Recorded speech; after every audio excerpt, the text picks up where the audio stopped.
What's up, guys? I just wanted to show my face here on this channel because people have been showing some concern, and I really do appreciate it. People have been making sure that I'm feeling okay and everything, and I want to tell you that all your well wishes really do lift my spirits. Full disclosure, this is probably the worst I felt throughout this whole, injury recovery and everything.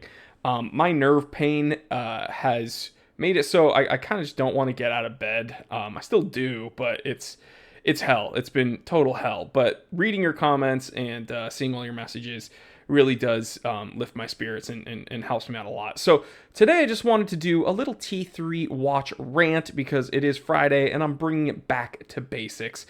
We used to do a rant every single Friday. I'm not going to do much yelling today because, again, I'm a little bit not well at the moment. But if you guys remember, about a year ago, I kicked off my series Net Worth Watch.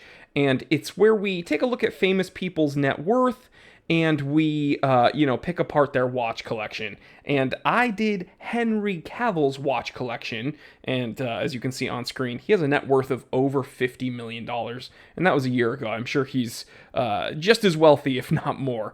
And I noted that he likes chronographs.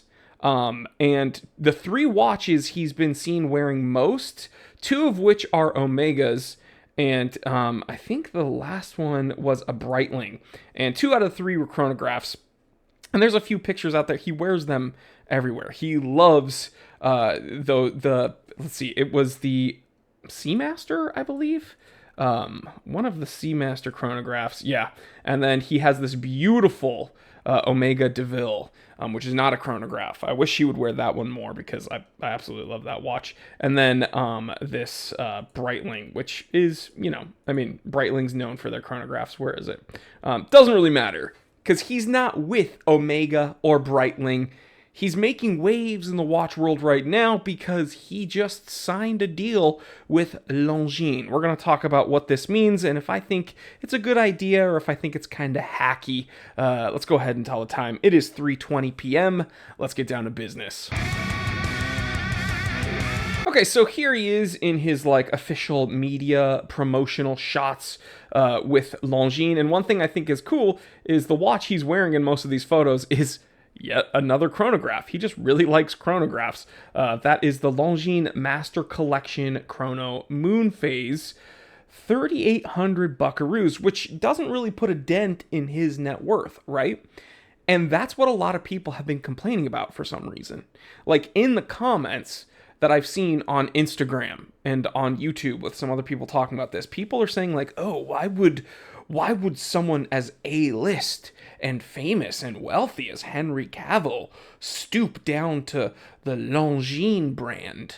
It's like he's sullying himself to ever promote and peddle something as trashy as Longines, which I take personally because I have a big soft spot for Longines. I think they've contributed a ton to horological history. Their Ultrachron watches, those are vintage high-frequency watches.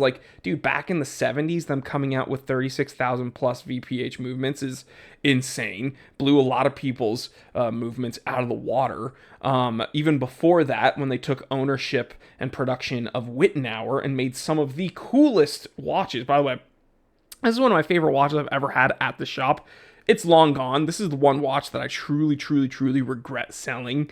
This Longines made really rare, crazy design, the skeleton case, not skeleton dial.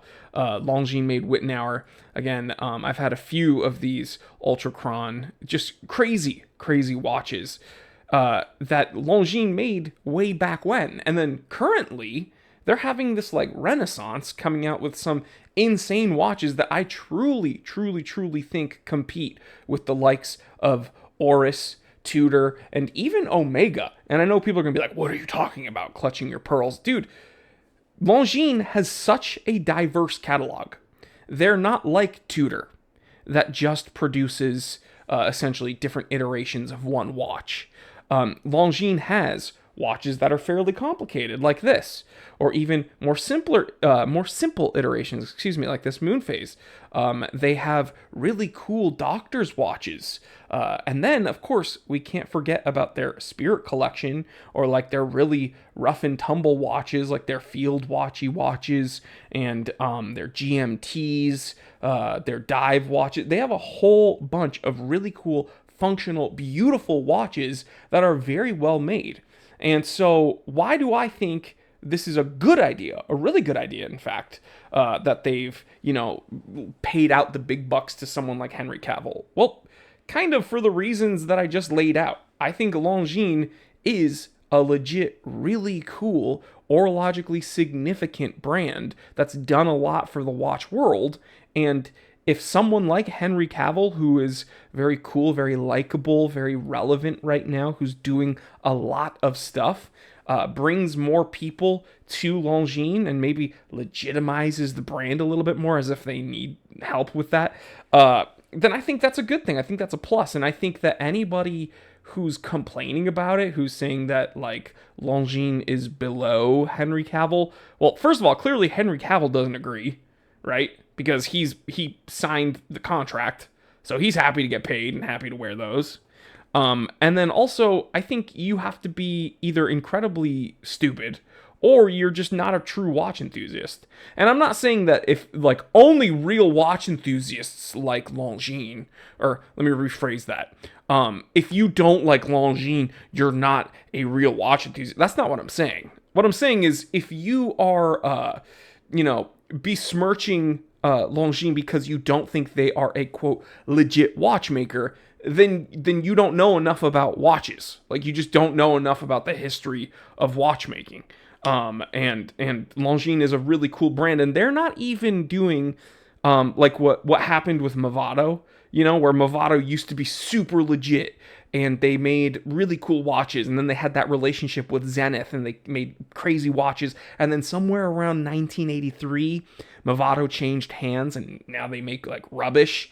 They're changing a little bit now. Now they're kind of trying to move back to being a little bit more legit. That's not what happened with Longines. Longines been like steady crushing it.